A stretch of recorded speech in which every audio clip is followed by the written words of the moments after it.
Freedom for me is the ability to pursue the things that I'm passionate about. Using the abilities that you have to do whatever it is that you want to do to offer the world. Freedom to me is dancing around my apartment when no one's watching. Freedom's just another word for nothing else to lose. Being able to do what you love at any time without owing anybody an explanation. So she danced for 11 years with William Forsythe's Frankfurt Ballet.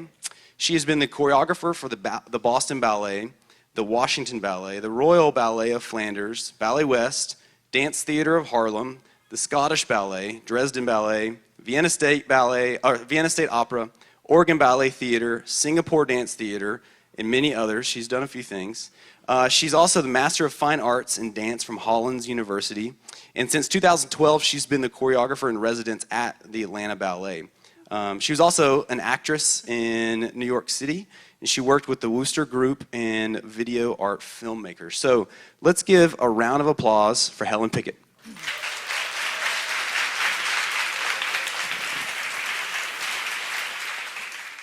Yes, my name is Helen Pickett, and I'm a freelance. I'm going to shake a little until I get these nerves out. Maybe I just need to have a good dance, but I got high heels on.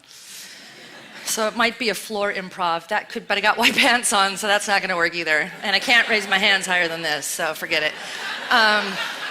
It's going to be a lot of lifting from this way. All right. I'm a freelance ballet contemporary choreographer.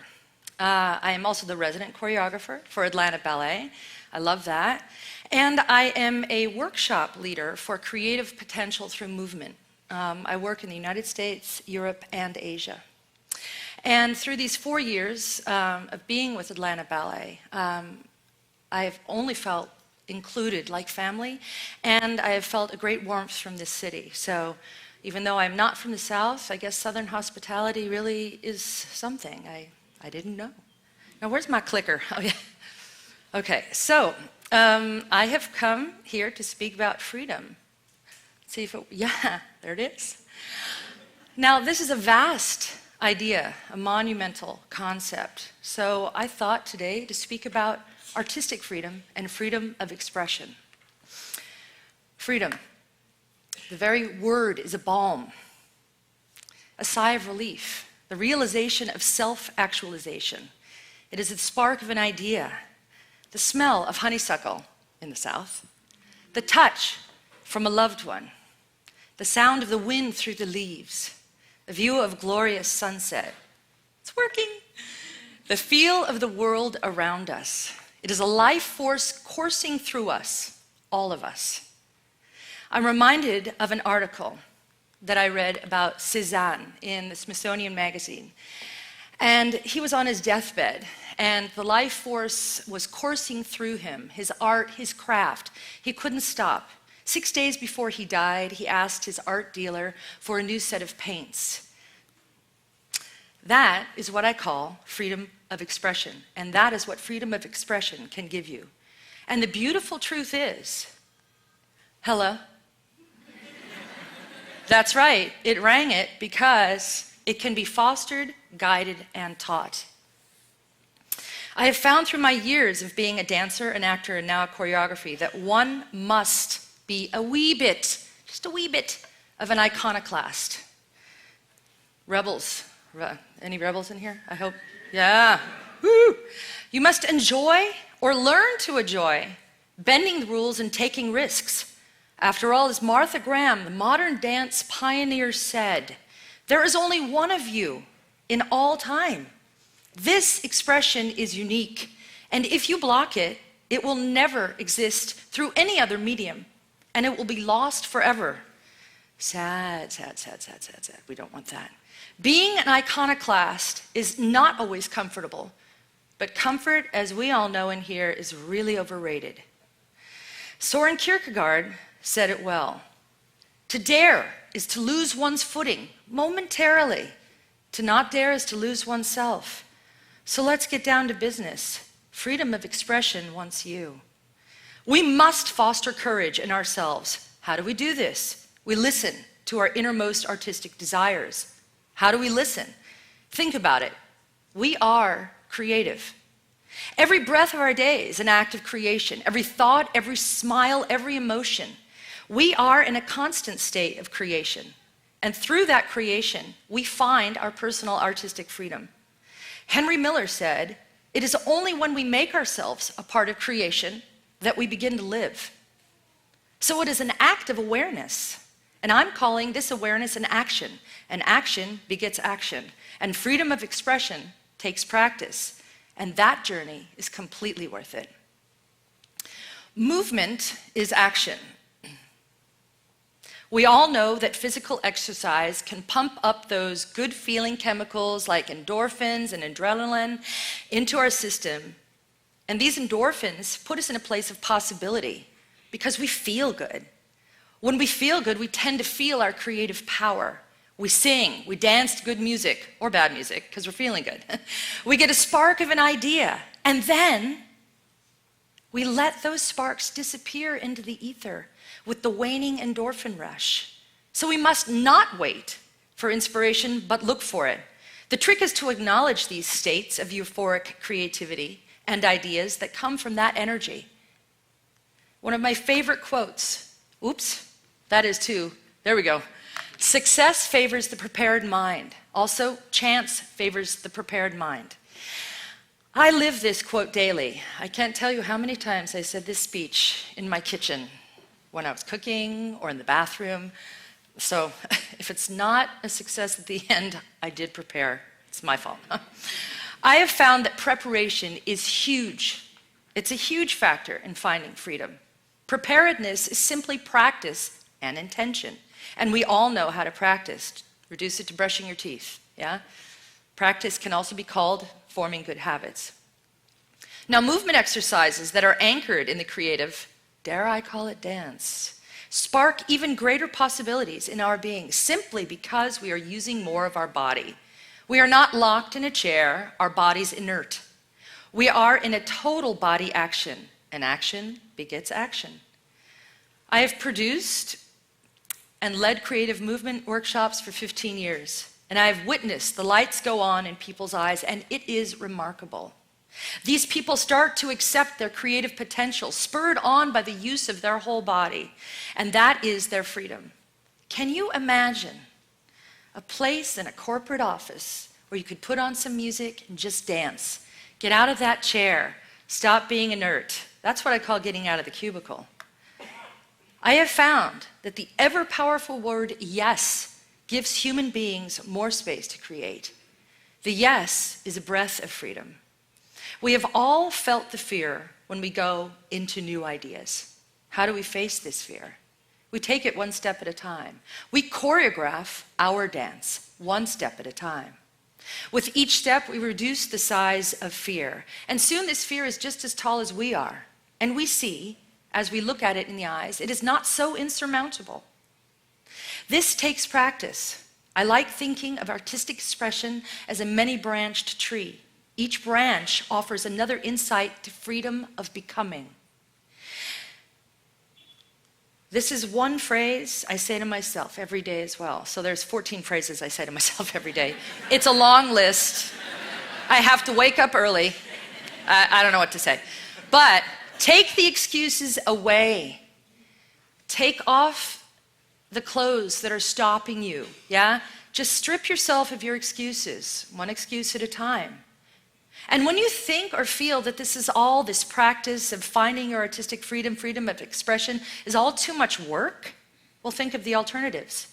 Living a life where you have let, and this is a choice, where you have let your dreams lie fallow. It doesn't feel good. And you start the excuses, and the inertia sets in. Believe me when I iterate that creative movement can be your key to finding your personal artistic freedom, whatever it may be.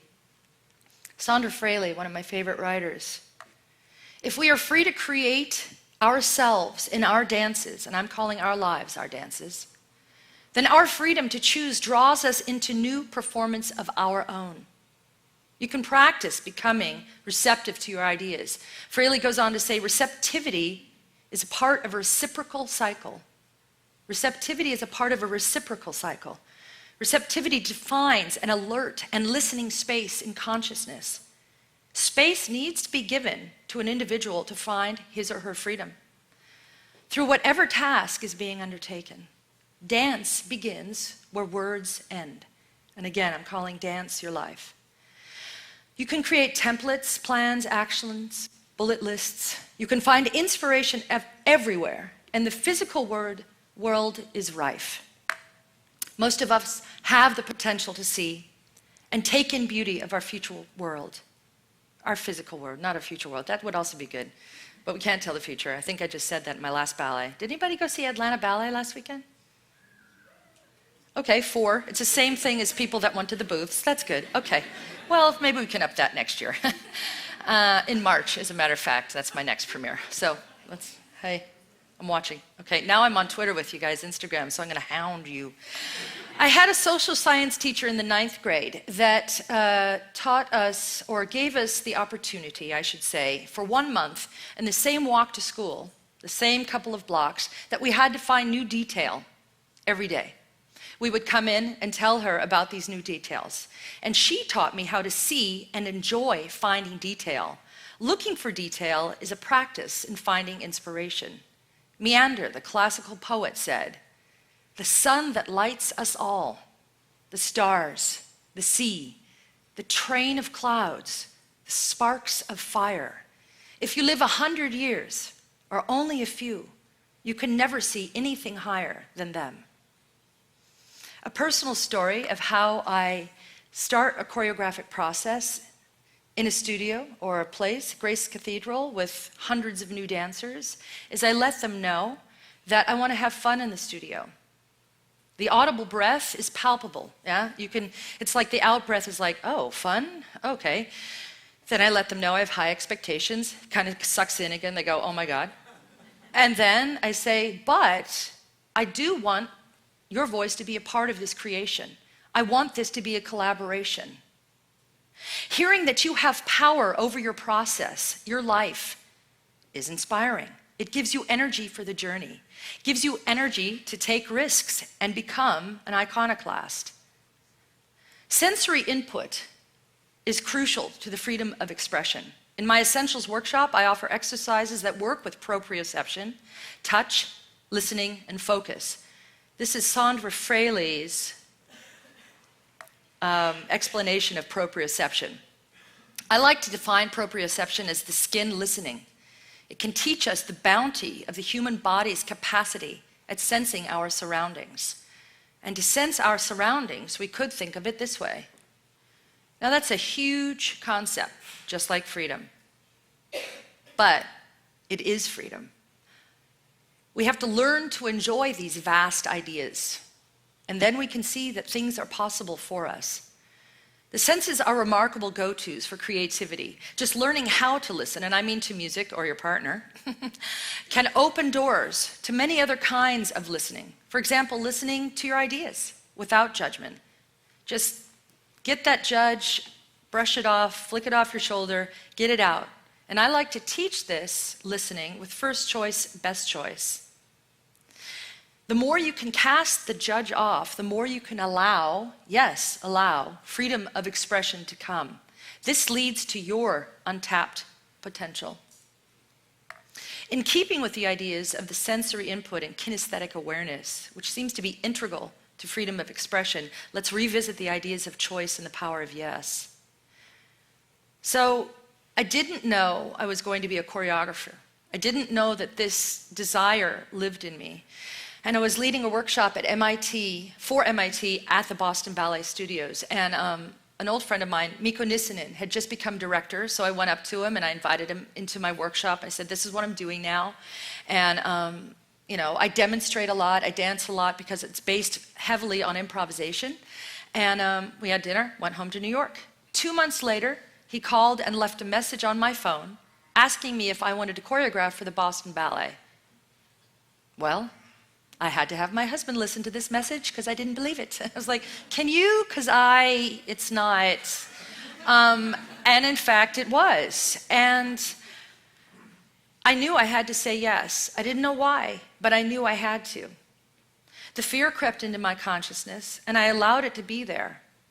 My reasoning was, even if I, failed, at least I tried. Thank you, Dad. In saying yes, my whole life shifted. This was my first ballet. It felt oddly right. It proved to me that desires and dreams live in us, and we must work to find a way to acknowledge them and say yes. Sometimes it is from the outside, but we can also find it ourselves. I suppose the point of the story is that we stop ourselves with a set of beliefs that make us literally freeze. We don't even know what dreams lie in us. We put our lives on hold and we take our freedom away. Babe Ruth had a similar experience. He was joking around with the pitcher. Yeah, that pitcher, note to self, that's what the pitcher said afterward. He was like, you don't know how to pitch, you don't know anything, and the pitcher said, you get up here to the mound, babe, you try to pitch. Well, we know what happened. And reportedly, Babe Ruth said that the minute he was on the mound, it felt like home. I believe we all have these potentials, and learning the freedom of expression through movement can foster your artistic freedom. One more from Sandra Fraley. In the dance art-making process, every artist, and I say every human because we are all artists, will give us a new body of action. Teaching and coaching physical expression is an important part of my life. In fostering more creatively connected human beings, our world will become better. A book that has given me insight into movement and the potential of movement leading to artistic freedom is Flow. The author, Mihaly Csikszentmihalyi, writes, the challenges of activity are what force us to concentrate. Those are our high expectations. I will add that these challenges and the focus of concentration can lead us to our artistic freedom, lead us to the artistic freedom we seek. It is the work that we do that leads us to recognizing our potential. And this gives us confidence to choose the unknown. And this, my fellow seekers, is my idea of freedom. The flow into life with a ready heart and a ready being. For if we are not ready, then how can we choose? And without the capacity to choose, how can we feel and experience artistic freedom? One more Mihaly. The body is like a probe full of sensitive devices that tries to obtain what information it can from the awesome reaches of space. It is through the body that we are related to one another and the rest of the world. Not everyone knows how to be with people who practice freedom daily, and that should not deter you. It is a daily commitment, a choice, a glorious responsibility. The more we practice it, the more it feels like the norm, and our new habits form. When we dive into our artistic expression and we feel the freedom of this choice, we crave more, we become more. We see, hear, taste, touch, feel, and think more. We self-realize. We become artistic beings full of freedom potential. And very importantly, we pass this on to others. We can never know what will happen until we step onto our path of artistic freedom. And now I have to do it. It's one quote from the ecstatic, euphoric writer Jack Kerouac from On the Road. But they danced down the streets like dingle-doties. I have no idea what they are, but those dingle-doties danced. And I shambled after, as I have been doing all of my life, after people who interest me. Because the only people for me are the mad ones. The ones who are mad to love, mad to talk, mad to be saved, desirous of everything at the same time. And the ones who never yawn or say a commonplace thing, but they burn. Burn, burn, like the fabulous yellow Roman candles exploding like spiders across the stars. In the middle, you see a blue center light pop, and everybody goes, ah. Thank you very much. That was my talk. Thank you.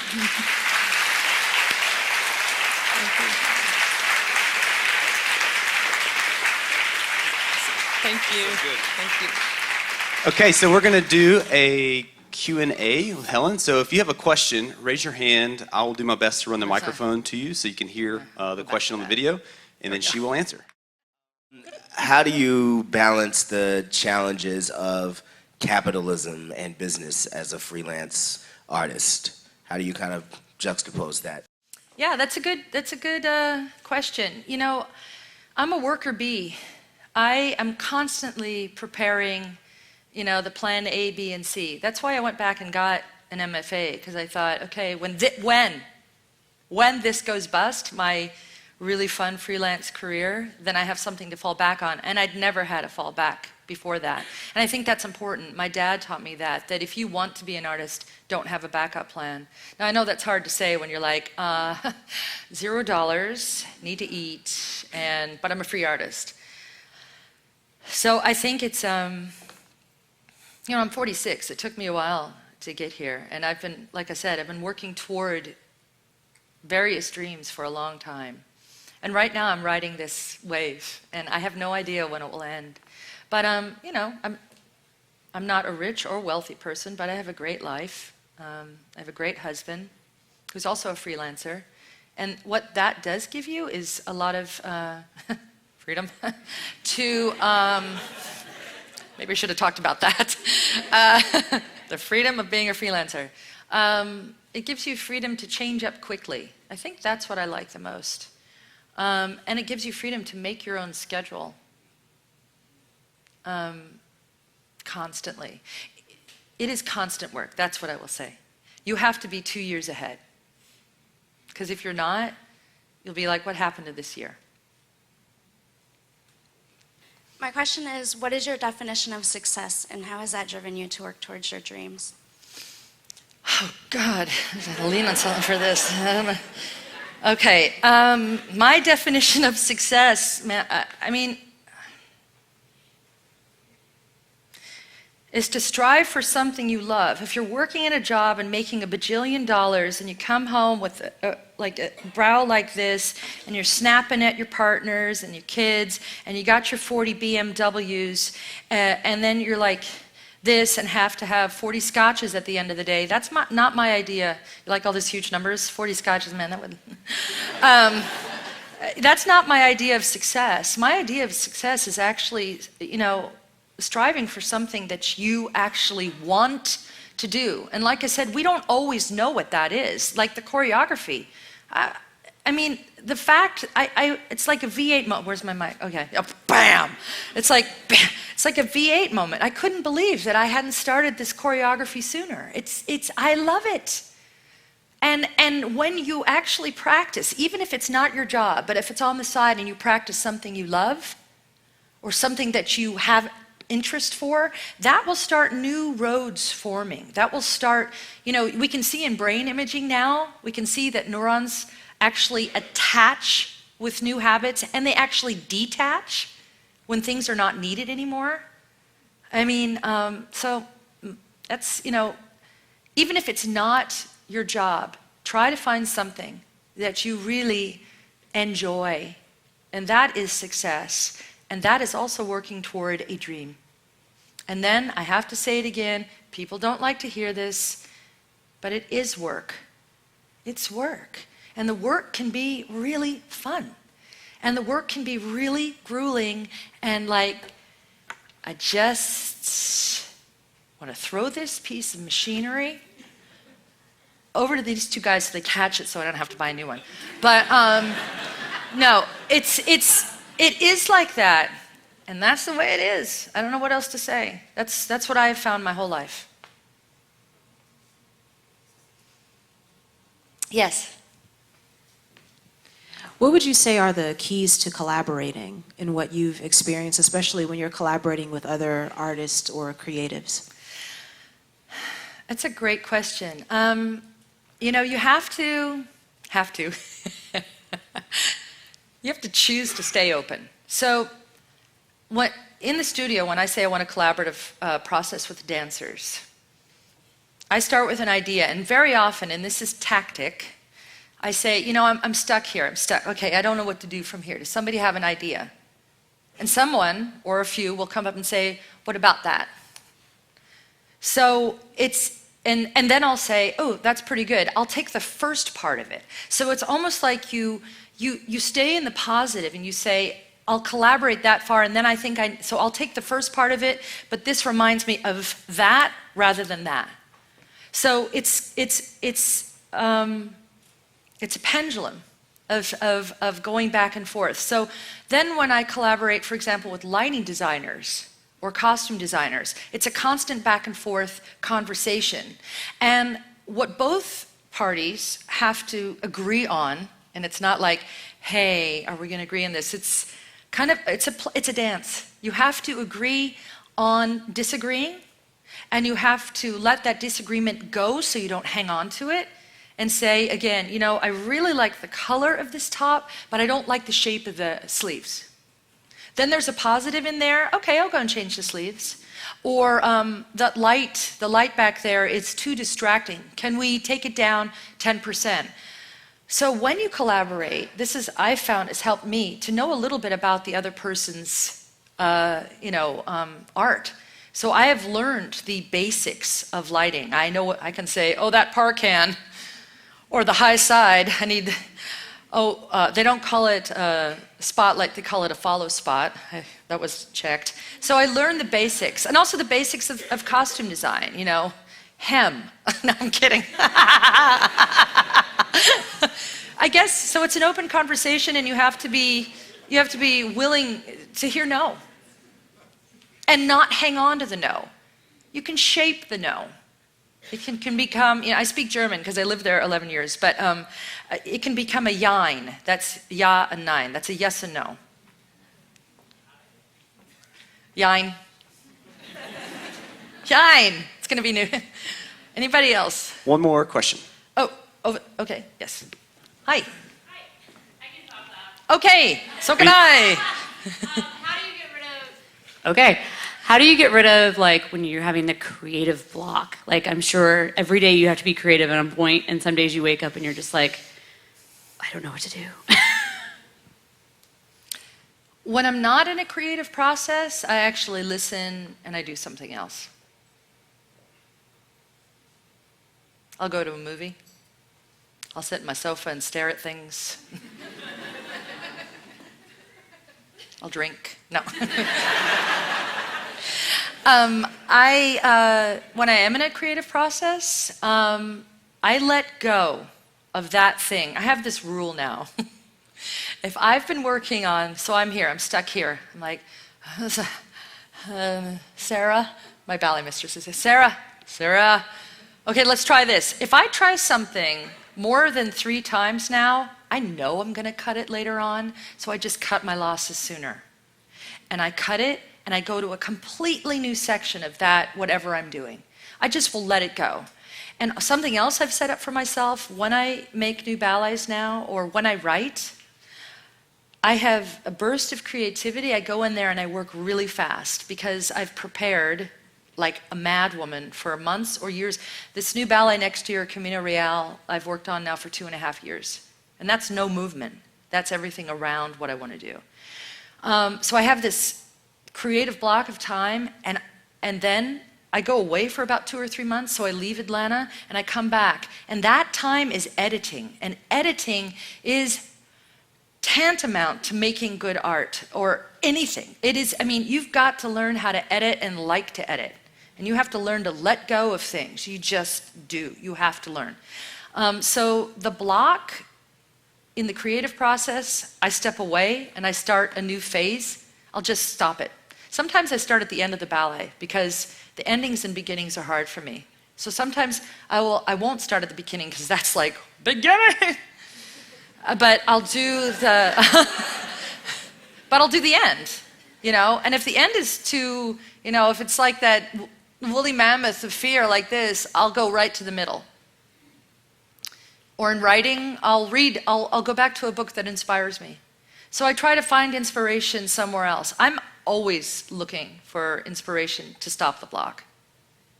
Stop the block. You have to say it like that. Is that it? All right. Let's give a round of applause for Helen.